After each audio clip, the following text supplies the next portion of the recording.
बोलो सच्चिदानंद भगवान की जय। हरि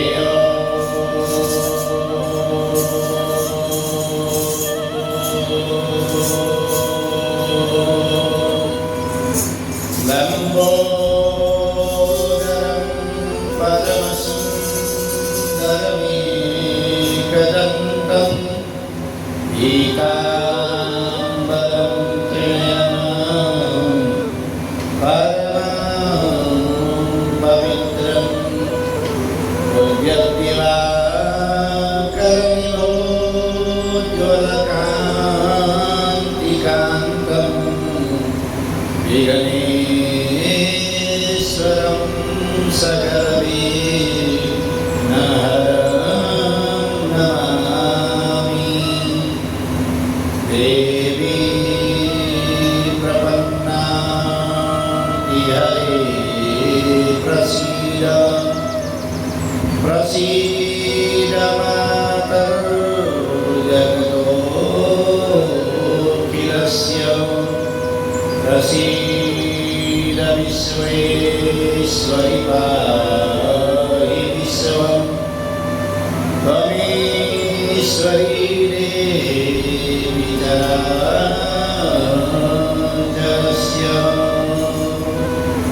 ध्येयं सदा परिभवग्नमभीष्टदोहम् तीर्थास्पदं शिवविरं केनकं शरण्यं प्रत्यार्तिहं प्रणतपालभवाब्धिभूतं वन्दे महापुरुषते चरणारविन्दं वन्दे महापुरुषते चरणारविन्दं नारायणं नमस्कृत्य नरं चैव नरोत्तमं देवीं सरस्वतीं व्यासं ततो जयमुदीरये। श्रीसीतारामनाथसमारम्भां श्रीरामानन्दाय मध्यमाम् अस्मदाचार्यपर्यन्तां वन्दे श्रीगुरुपरम्पराम्। आदौ कर्मप्रसङ्गात् कलयसि कलुषं मातृगुच्छोऽस्तितां ऋणमुद्रा मेद्यमध्ये क्वथयति नितरां जाठरो जातवेदा यद्वद् वै तत्र दुःखं व्यथयति नितरां शक्यते केन वक्तुं क्षन्तव्यो विपराधः। शिव शिव शिव श्रीमहादेव शम्भो। बाल्ये दुःखातिरेको मरविलवोस्तन्यपाने पिबांसा नो सत्यस्तेन्द्रियेभ्यो भवगुणजनिता जन्तवो मां तुरन्ति नानारोगाय दुःख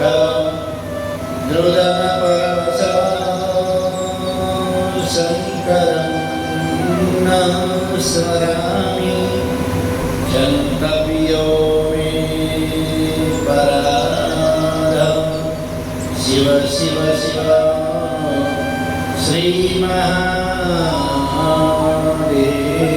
शम्भो क्षन्तव्यो मे पराधः शिव शिव शिव श्रीमहादेव शम्भो ॐ करचरणकृतं वा कायजं कर्मजं वा श्रवणनयनजं वा मानसं वा पराधं वेदम् अवेदं वा सर्वमेतत्क्षमस्व जय जय करुणाब्धे श्रीमहादेव शम्भो जय जय करुणाब्धे श्रीमहादेव शम्भो बोलो रे शंकर भगवान की जय। ओम नमः पार्वती पतये हर हर महादेव। ओम नमः पार्वती पतये हर हर महादेव। ओम नमः पार्वती पतये हर हर महादेव। ओम नमः शिवाय।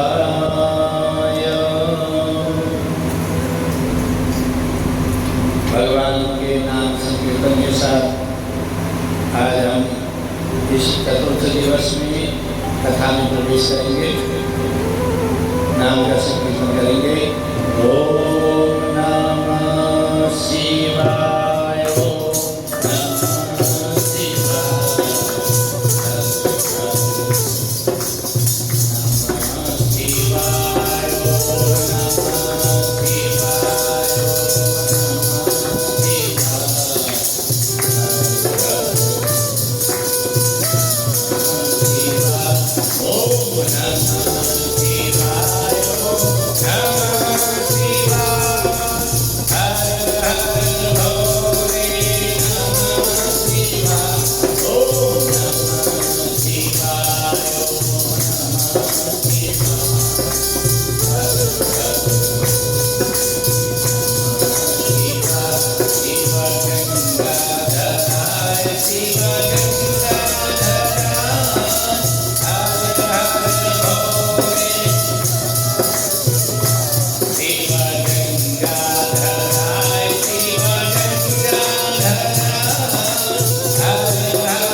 और ये प्रार्थना भी पुराणोक्त प्रार्थना है, पुराणों में कही हुई प्रार्थना है, ऐसा नहीं है कि किसी ने बनाया। और इसके अलावा भी जितने भी हमारे ग्रंथ हैं उन ग्रंथों में भी रामचरितमानस ले लीजिए, वहाँ पर भी भवानी शंकर वृंदे, भवानी और शंकर जी को और कौन है उनका श्रद्धा विश्वास श्रद्धा और विश्वास रूप और श्रद्धा रूपी हमारी माँ है और विश्वास किसका है? पिताजी, हमारे जो पिता हैं वो विश्वास हो। माता पिता ने जो बात बोल दी गई हो और उसका और गुरु का अनुगमन करना, उनका अनुसरण करना और आवश्यक है, शास्त्रोक्त विधि है। मेरी माता पिता की बातें जो भी भूली गई हैं उन बातों को हम अक्षरशः आँख बंद करके उनका अनुसरण करते हैं तो जीवन में उन्नति होती है। दैहिक जो भौतिक जितने पाप हैं उन पापों की निवृत्ति होती है और माता पिता जहाँ सुखी हैं और वो भक्ति कैसी होनी चाहिए माता पिता की, जो आगे का पालन है वो अधोक्षदा। अधोक्षदा मतलब कभी खत्म न होने वाला।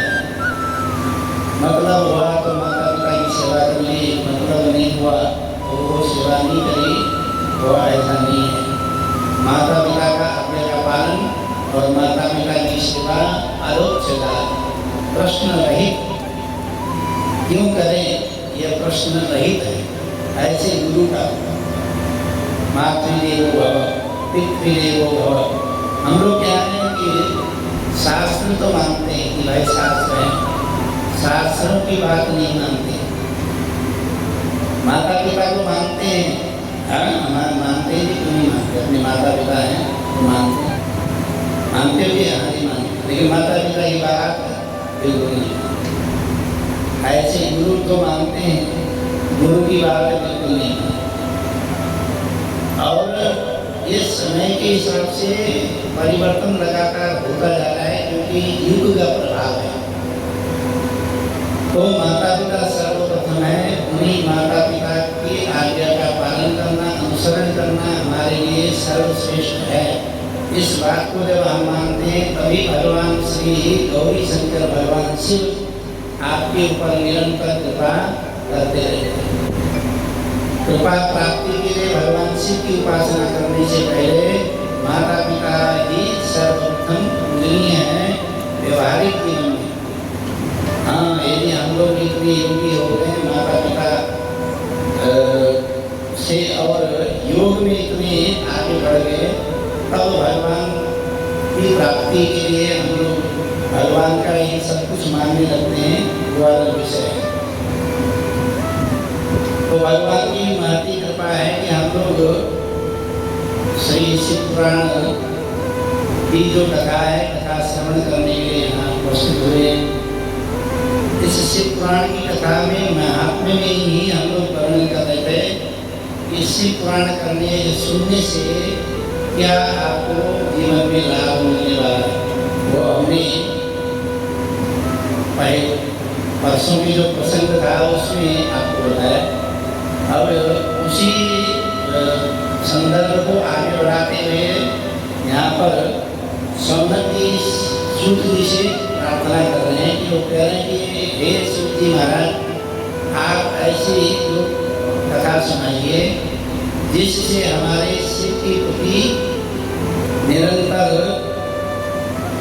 भाव हमारा वृद्धि हो और ऐसी दिव्य कथा सुनाइए कि जिससे हमारा जीवन धन्य हो जाए। पहले सौनकी कह रहे हैं सूत सूत महाभाग धन्यास्त्वं परमार्थविद अद्भुतेयं कथा दिव्या श्राविता कृपया ऐसे अद्भुत कथा सुनाइए। और ये जो कथा है वो कैसी है कि हमारे समस्त अधों का, समस्त पापों का हरण करने वाली ऐसी कथा होनी चाहिए। ऐसी कथा आप हमारे को सुनाइए। वंश करी मन शुद्ध विधायिनी शिव संतोष जननी कथेयं श्रुताद्भुता। ऐसी कथा का हम लोग श्रवण करना चाहते हैं जिससे हमारे जीवन के संतोष प्राप्त हो जाए। इस कथा को सुनने से, श्रवण करने से ही हमारे जीवन में संतोष प्राप्त हो जाए। ऐसी कथा की आप हमें सुनाइए। पशु जी कह रहे हैं कि देखो आप लोगों ने बहुत बढ़िया निवेदन किया है, तो निवेदन के अनुसार मैं ऐसी कथा आपको सुनाता हूँ। हे मुनि, आप लोग सावधान होकर के इस कथा को श्रवण कीजिए।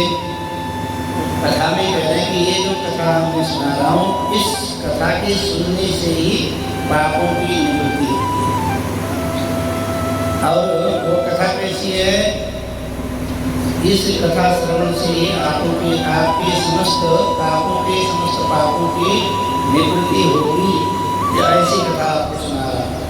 वो कह रहे कि आसित की रात करे ब्राह्मण ज्ञान दुर्लभ दरिद्रो रस विक्रेता वेद धर्म परामुखा। किरात नगर में, किरातों के नगर में एक ब्राह्मण रहते थे जिनका नाम था देवराज। और कैसे ब्राह्मण थे? देखिए, ब्राह्मण क्षत्रिय वैश्य ये जो है अपने अपने कर्मों में निरत होना बहुत जरूरी है।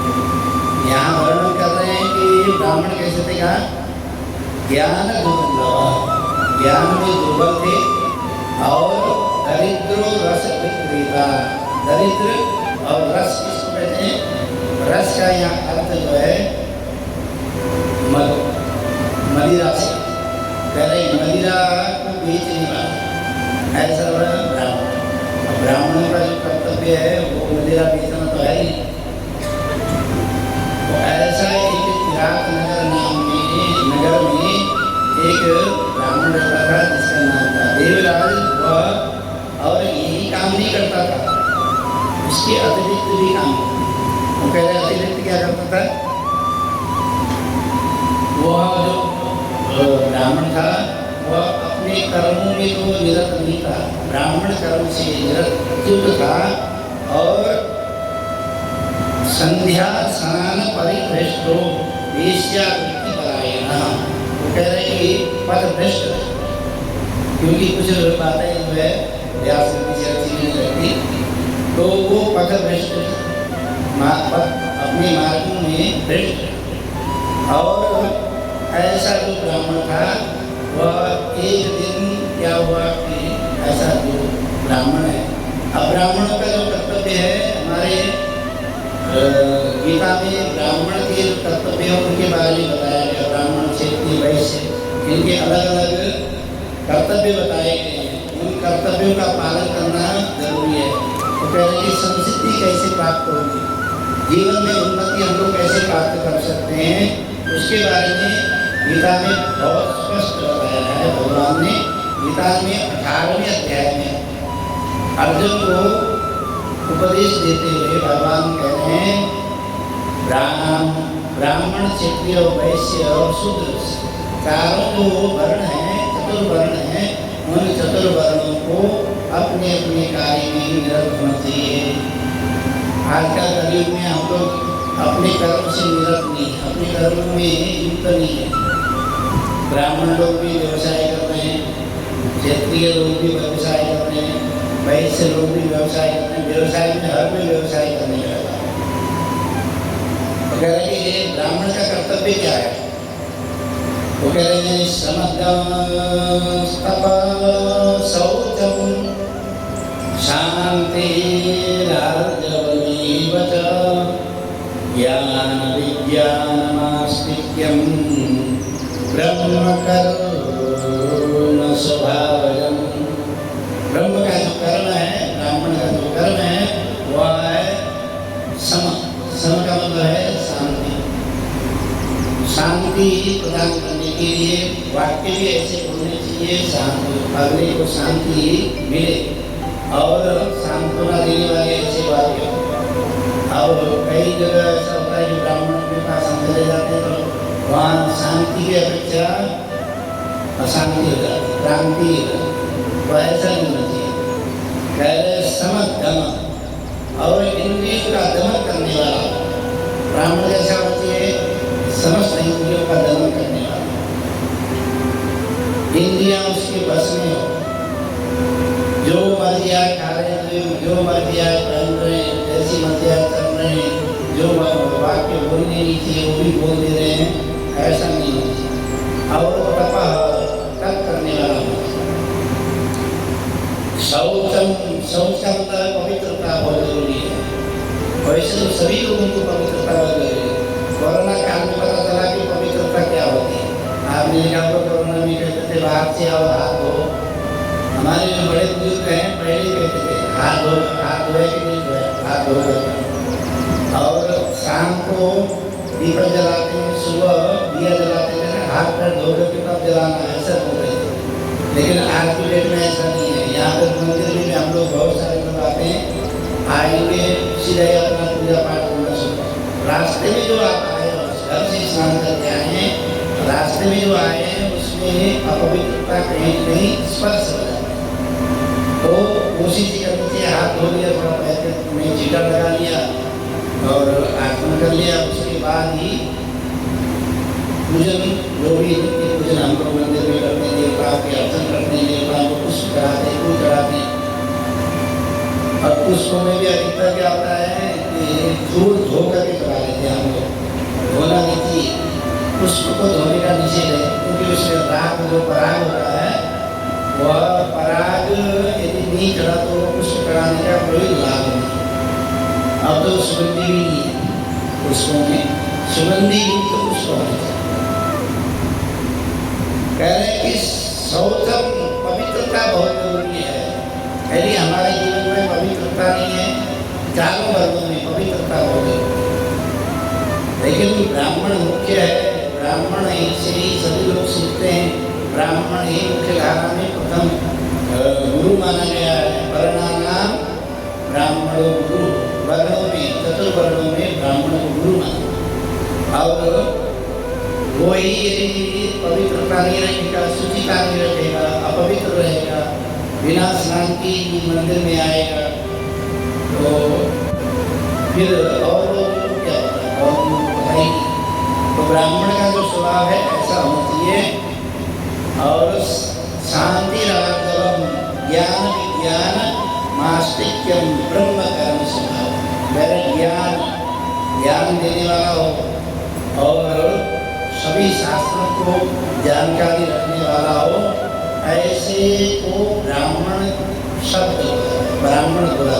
ऐसे ब्राह्मण की संज्ञा इस तरह से दी गई। और क्षेत्रीय को क्या करना चाहिए? क्षेत्रीय के लिए कर्म बताए गए।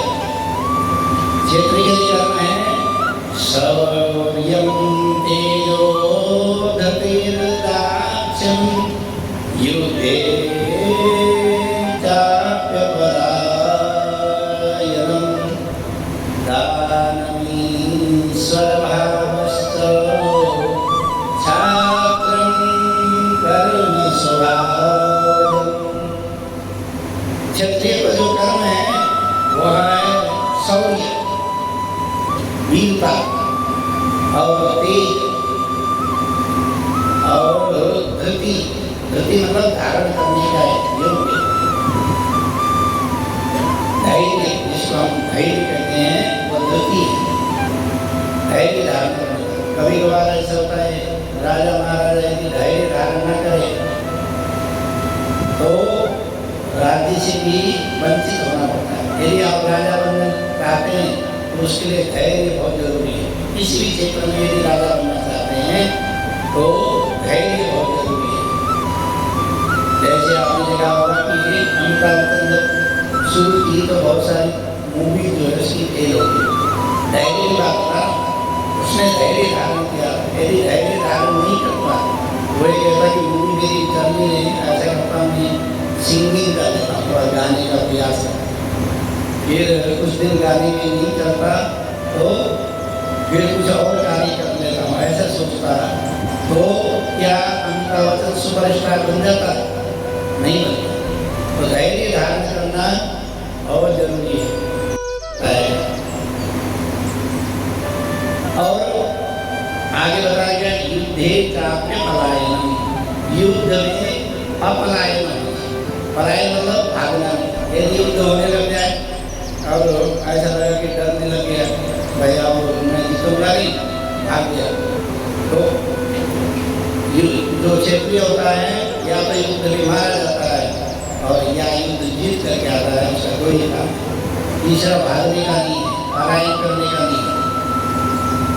और दानमीश्वर भावस्य क्षेत्र कर्म स्वभाव, उसके अंदर दान की भावनाएं, दान देने वाला। अब अभी तरफ क्या हो रहा है, दान किसी कोई भी ले लेता है और कोई भी दे देता है।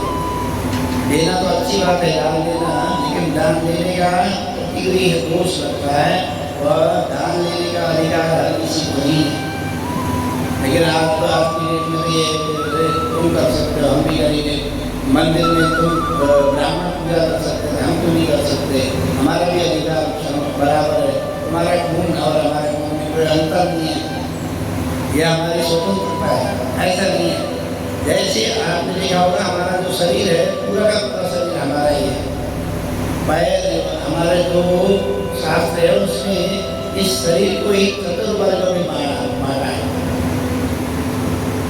क्योंकि ब्राह्मणोस्य मुखा, हमारे जो वेद शास्त्र है, वेद में कह रहे हैं ब्राह्मणोस्य मुखमासीत् बाहुराजन्य कृतः गुरु तदस्य वैश्य पदव्यां शूद्रो अजायतः। कह रहे जो शरीर है, इस शरीर को ही हम 4 भागों में बांटते हैं। पहला जो भाग है वह मुख है, ब्राह्मणोस्य मुखमासी।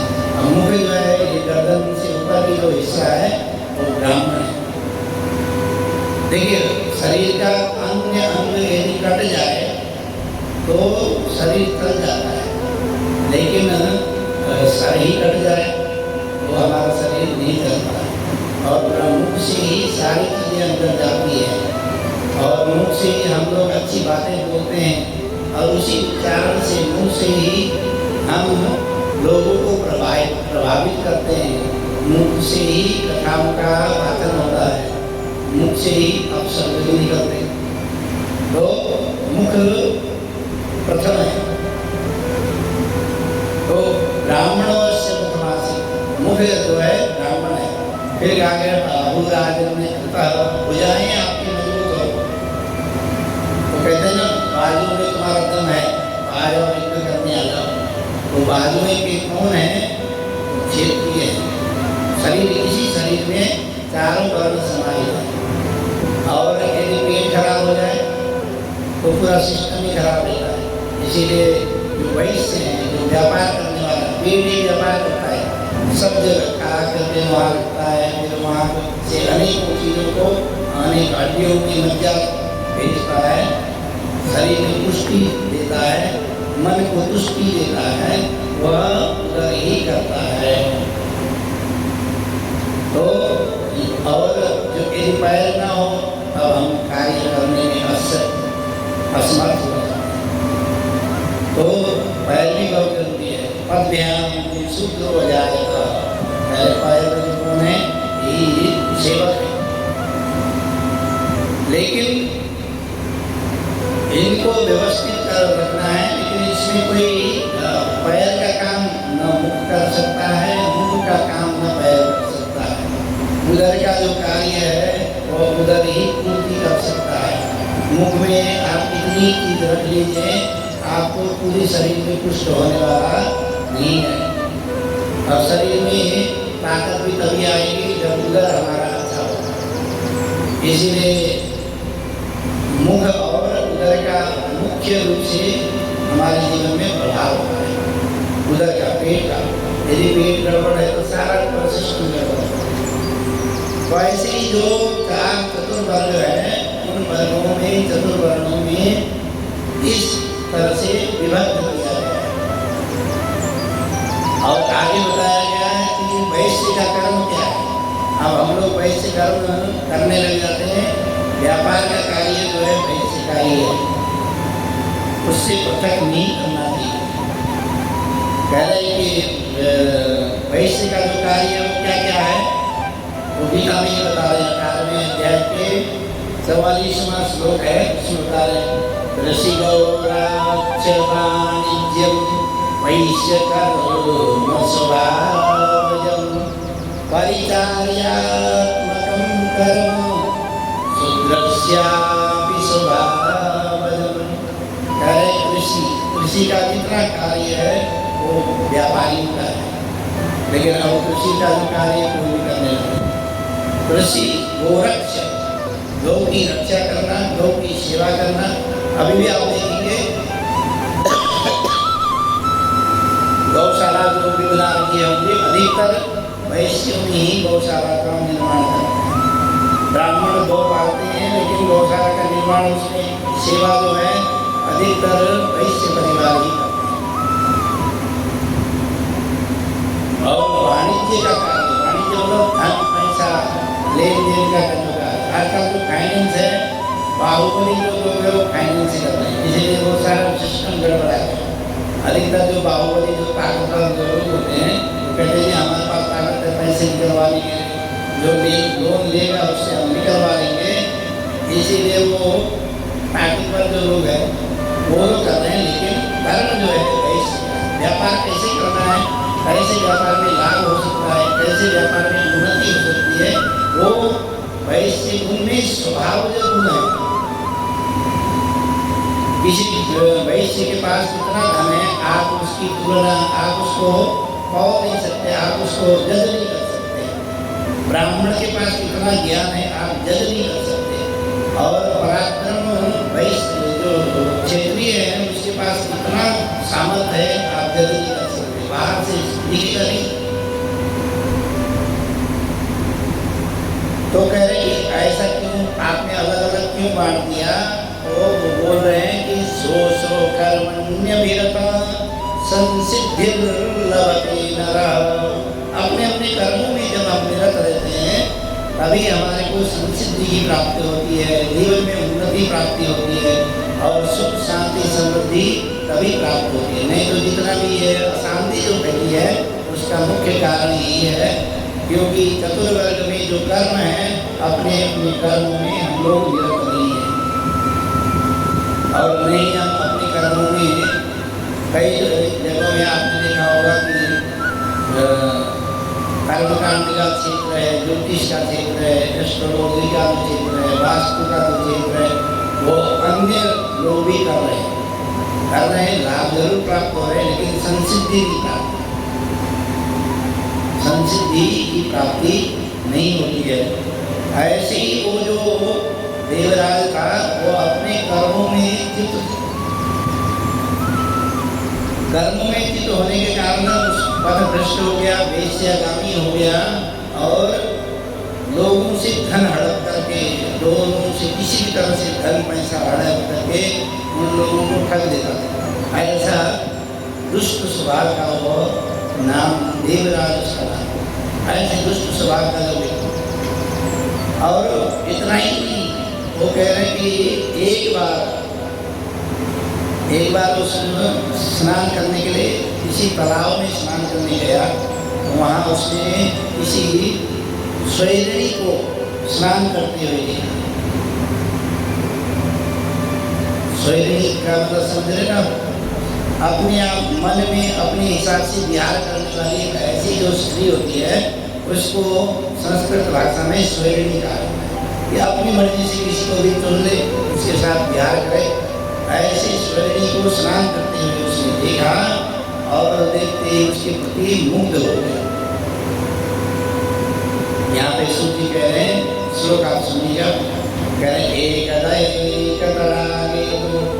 स्नातुं यातो महीसुरः एष्यां शोभावती नाम दृष्ट्वा तत्रापि विह्वलः। स्वैरिणी का नाम था स्वभावती। और यहाँ ब्राह्मण के लिए एक शब्द उच्चारण किया है, एक शब्द उच्चारण किया है, ये बड़ा सुनने वाला शब्द है। वो कह रहे हैं कि व्यास जी कह रहे हैं इसका नाम, कह रहे हैं कि स्नातुम या तो महीसुर, महीसुर का उच्चारण किया। महीसुर का मतलब वैसे तो मही बोलते हैं पृथ्वी को, मही पृथ्वी का ऐसा असुर, उसको असुर शब्द का संज्ञा दी। क्यों? क्योंकि अपने कर्मों में निरत नहीं था, इसीलिए उसको असुर संज्ञा दी। जैसे रावण को भी असुर का संज्ञा दी, रावण भी ब्राह्मण था लेकिन अपने कर्मों में निरत न रह करके अनेक बहुत बड़ा ज्ञानी था। तो ऐसे ही उसको भी यहाँ पर व्यास जी महीसुर शब्द उच्चारण करें, बड़ा चुन करके उन्होंने शब्द उच्चारण करें। पहले कि वो सुभावती से जब उसकी नजरें मिली, आंखें चार हुई, तो उसके प्रति प्रेम विह्वल हो गया, घर से पैसे लेकर उसको देने लगा। अब उसको तो जो स्वैरिणी है उसको तो पैसे से ही मतलब है, उसको कोई किसी से लेना देना पड़े, वो घर से पैसे कमाता, उसको देता, और घर में पत्नी बच्चे परिवार सब माता पिता सब हैं, लेकिन वो उसी में निरत रह गया, उसके पास रह गया। इतना ही नहीं, वो कह रहे सोना खाना पीना बैठना उठना उसके साथ ही निरंतर करने लगा। आसने शयने पाने भोजने क्रीडने तथा दंपति वसदा द्वैतु बभ्रिता ते परस्परम। कहने कैसे जैसे दंपति पति पत्नी एक साथ रहते हैं, वैसे ही वो भी उस स्वैरिणी के साथ निरंतर रहने लगा, और खाना पीना रहना उठना बैठना उसी के साथ होने लगा। इतना ही नहीं हुआ, फिर आगे बढ़ गया, क्योंकि उसके अंदर आसुरी वृत्ति हुई, पूर्ण भरी हुई थी, वो आगे बढ़ गया और धन पैसा कमाते कमाते उसको देने लगा। लेकिन उसको जो स्वैरिणी होती है, जो धन में बिकने वाली होती हैं, वो तो धन और चाहती है और नहीं, इसमें क्या चलेगा और ले आओ। तो एक दिन उसने क्या किया, बहुत बड़ा दुष्ट था, एक दिन उसने क्या किया, रात में घर में गया और पैसे देखा कि पैसा तो मांगना है, लेकिन तिजोरी की चाबी पत्नी के पास या माता के पास। उसने सोचा कि देवी का मांगने का झंझट है, ये लोग देते नहीं है, ऐसा करता हूँ इनका इनाम ना। उसने क्या करा, ये माता पिता तथा पत्नी बारितो नमन्यत वचस्तेषां पाप वृत्ति परायणः।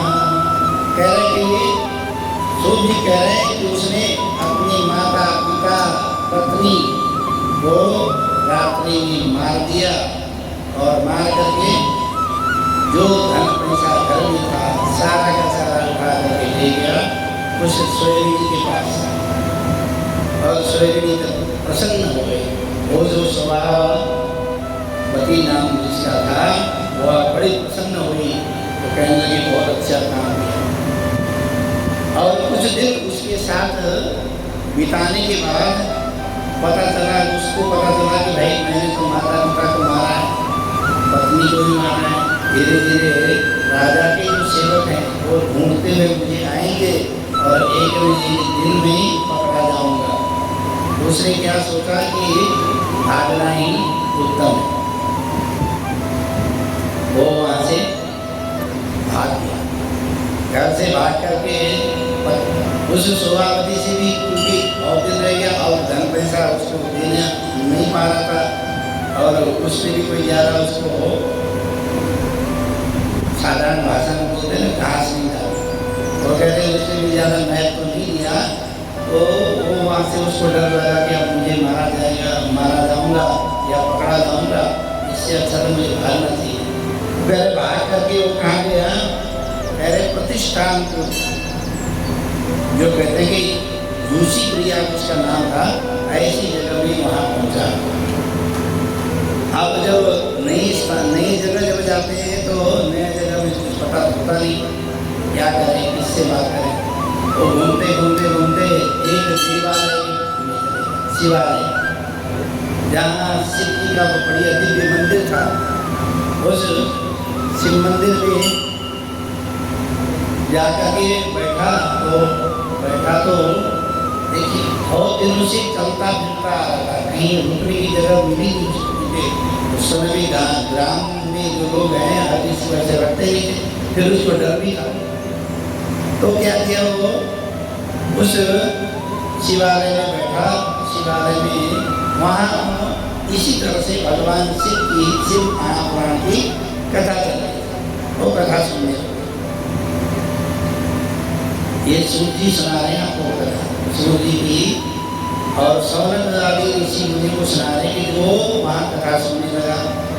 कथा सुन जिस दिन वो वहाँ पहुँचा उसी दिन उसको बुखार हो गया, ज्वर पीड़ित हो गया।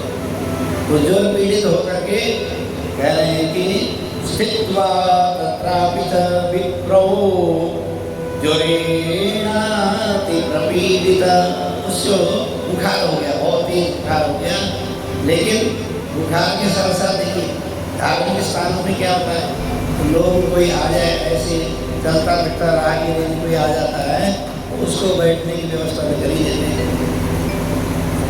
और जब बीमार हो गया बेचारा क्या करते हैं, तो वहाँ जो ब्राह्मण लोग थे उन्होंने उसको बैठने की जगह दे दी और वो वहीं बुखार में ठीक नहीं था, बुखार में पड़ा शिव महापुराण की कथा सुनने लगा। कथा सुनते सुनते और एक दिन दैव योग से वो भगवान को प्यार हो गया। लेकिन जैसे ही जो उसकी मृत्यु हुई तो यमराज के जो गण हैं वो आकर के उसको ले गए यमलोक ले। लेकिन यमलोक जैसे ही पहुंचा उसी समय यमलोक में भगवान शिव के पास शिव के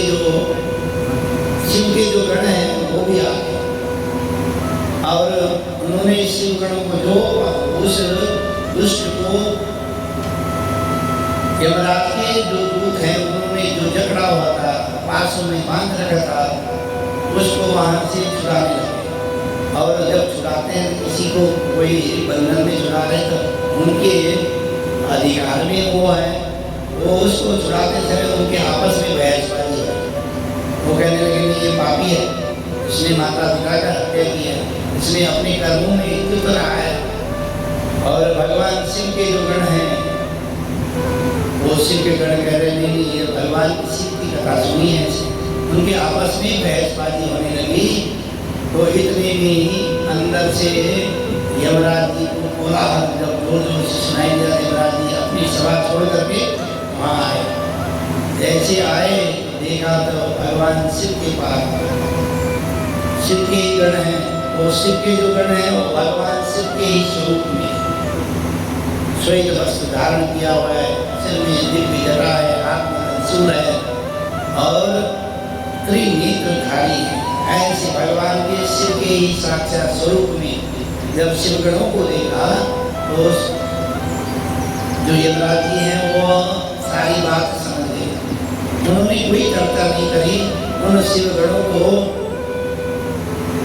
यथास्थान देकर के उनके पहले पूजन किया, अर्चन किया, वंदन किया और फिर उनको उस देवराज को ले जाने दिया। देवराज को लेकर के वो जो शिवगण है वह भगवान शिव के पास है और वह देवराज उस शिव पुराण की कथा श्रवण के कारण शिवमय हो गया, शिव के ही सन्निकट प्राप्त हो गया, शिव के ही आराधना में उसकी जो दिव्य ज्योति है उसी में समाहित हो गई। बोलो शंकर भगवान की। भजन गाइए, भजन माइक दे दो, एक भजन गा दो।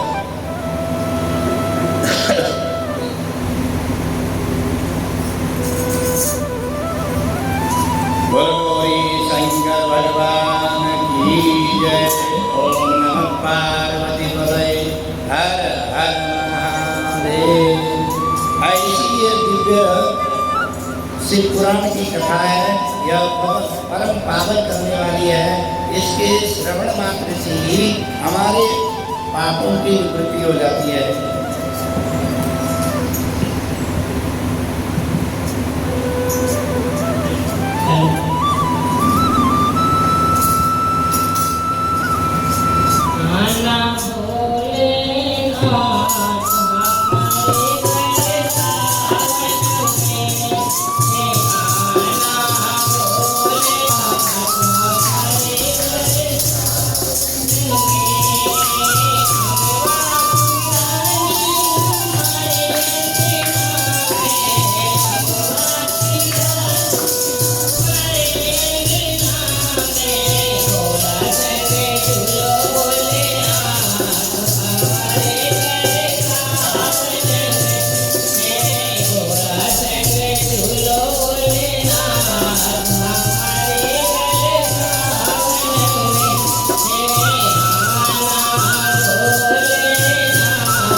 शंकर भगवान की जय।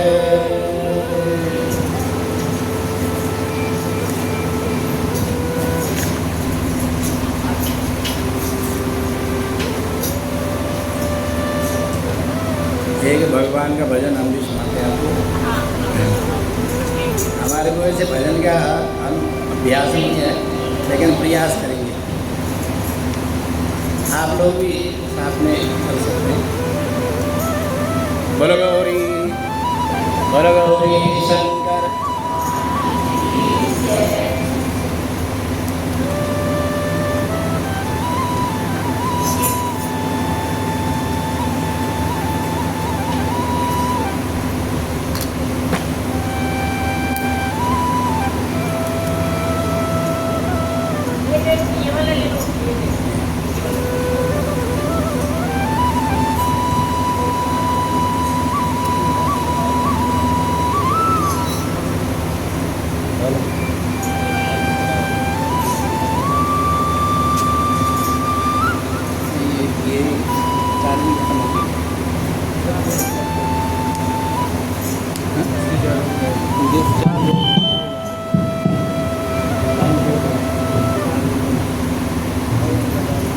नीचे धरो, लगा दो।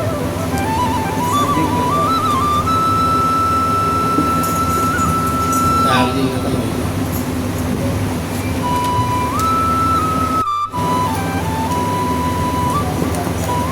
बोलो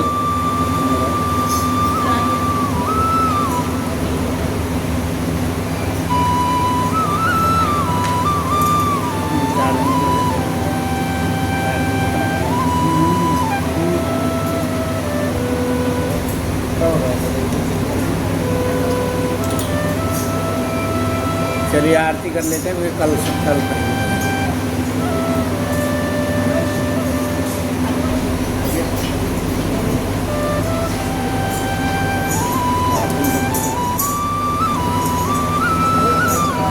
दिन में चला दिया ना, आरती कर लेते हैं। आज नाइट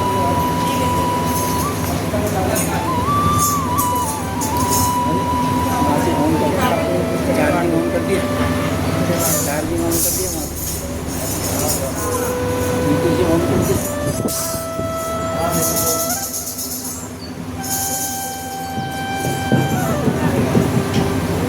बोलो शंकर भगवान की जय।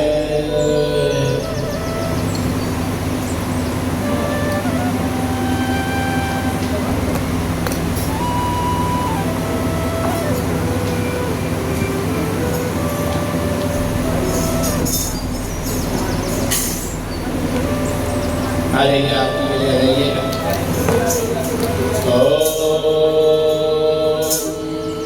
आराधित्यै नमः, ज्वालामालिन्यै नमः, रत्नैश्वर्यै नमः।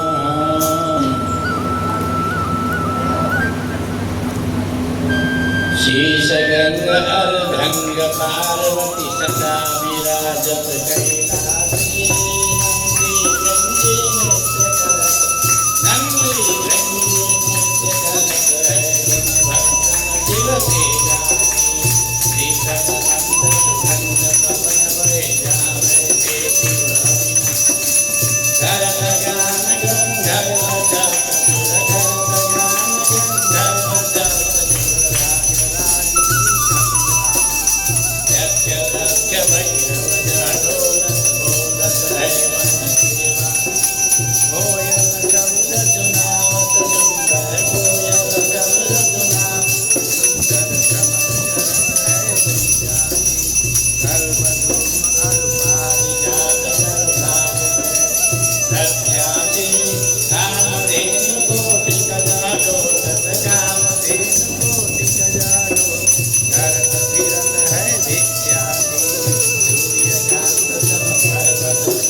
ब्रह्मा विष्णु को ध्यान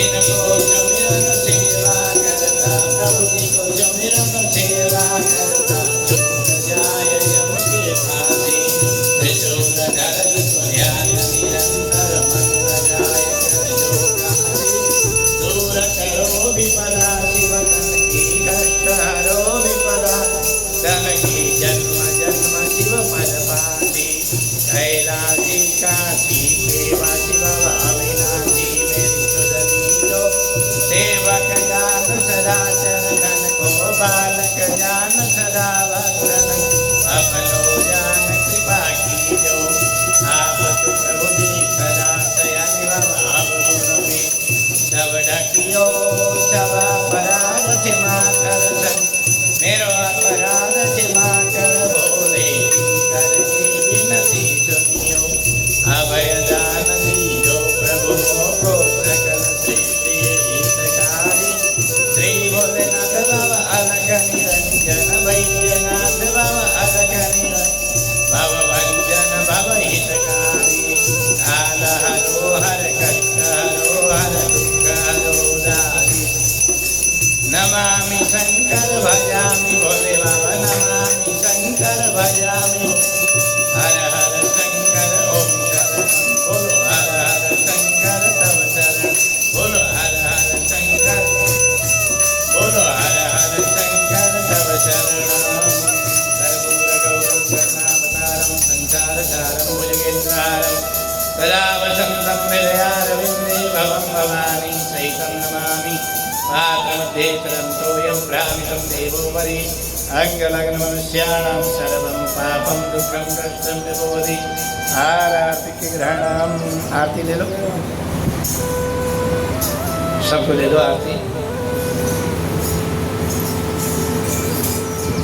ओम यो शांतिरंतरिक्षं शांति पृथिवी शांतिराप शांतिरोगलयः शान्तिः वनस्पतयः शान्तिर्विश्वै देवाः शान्ति ब्रह्म शान्तिः सर्वगुण शान्तिः शान्तिरेव शान्तिः सामा शान्तिरेधि सुशान्तिर्भवतु सर्वारिष्ट शांति। वहाँ से पुस्तक पकड़ो, बुला रहे, ध्यान दो। हाँ, हाथ में फूल लेकर के प्रार्थना, सभी लोग फूल ले लीजिए। भगवान श्री शिव जी के ही साक्षात मूर्तिमंत विग्रह शिव पुराण के ऊपर पुष्पांजलि अर्पण करेंगे यहीं पर। ओम फूल लेकर के प्रार्थना कीजिए। ओम यज्ञेन यज्ञमयजन्तदेवाष्टानि धर्माणि प्रथमानि आसन्नः ते अनागम महिमानः सनन्द्यत पूर्वे साध्याः सन्ति देवाः। ओम एकदन्ताय विद्महे वक्रतुण्डाय धीमहि तन्नो दन्ति प्रचोदयात्। ओम नारायणाय विद्महे वासुदेवाय धीमहि तन्नो विष्णु प्रचोदयात्। ओम महालक्ष्मी च विद्महे विष्णुपत्न्यै च धीमहि तन्नो लक्ष्मी प्रचोदयात्। ओम तत्पुरुषाय विद्महे महादेवाय धीमहि तन्नो रुद्र प्रचोदयात्। ओम कात्यायन्यै च विद्महे कन्याकुमार्यै च धीमहि तन्नो देवी प्रचोदयात्। सेवन्तिका बकुलचम्पकपाटलाब्जैः पुण्यगजातिकरवीररसालपुष्पैः बिल्वप्रवालपुरशीतलमञ्जरीभिः त्वां पूजयामि जगदीश्वर मे प्रसीद। नानासुगन्धपुष्पाणि यथा कालौ भवानि च पुष्पाञ्जलिमया दत्तं गृहाण परमेश्वर। पुराणपुरुषोत्तमाय नमः मंत्रपुष्पाञ्जलिं समर्पयामि नमस्करोमि। वेदी की परिक्रमा कीजिएगा 4, फिर इसके बाद प्रसाद लेकर के अपने गंतव्य में जा सकते हैं। ओम नमः पार्वती पतये हर हर महादेव। ओम शिव परात्परा शिव ओंकारा शिव तव शरण। बोलो ओम शिव परात्परा ओंकारा शिव तव शरणम। हे शिव शंकर भवानी शंकर, हे शिव शंकर उमा महेश्वर तव शरणम। ओम शिव परात्परा शिव ओंकारा शिव तव शरणम। हे वृषभध्वज हे धर्मध्वज सांब सदा शिव तव शरणम। ओम शिव परात्परा शिव ओंकारा शिव तव शरणम। हे मृत्युंजय पशुपति शंकर, हे मृत्युंजय पशुपति शंकर भुजंग भूषण तव शरणम। ओम शिव परात्परा ओंकारा शिव तव शरणम। हे वृषभध्वज हे धर्मध्वज हे वृषभध्वज हे धर्म सांब सदा शिव तव शरणम। ओम शिव परात्परा ओंकारा शिव तव शरणम। ओम शिव परात्परा ओंकारा शिव तव शरणम। हे मृत्युंजय पशुपति शंकर, हे मृत्युंजय पशुपति भुजंग भूषण तव शरणम। ओम शिव परात्परा ओंकारा शिव तव शरणम। हे अविनाशी कैलासवास, हे अविनाशी कैलासवास पार्वती पति तव शरणम। ओम शिव परात्परा शिव ओंकारा शिव तव शरणम। ओम शिव परात्परा शिव ओंकारा शिव तव शरणम। बोलो गौरी शंकर भगवान की जय। धर्म की अधर्म का, प्राणियों में विश्व का, गौ माता की, भारत माता की, सभी संतों की, सभी भक्तों की, आज के आनंद की।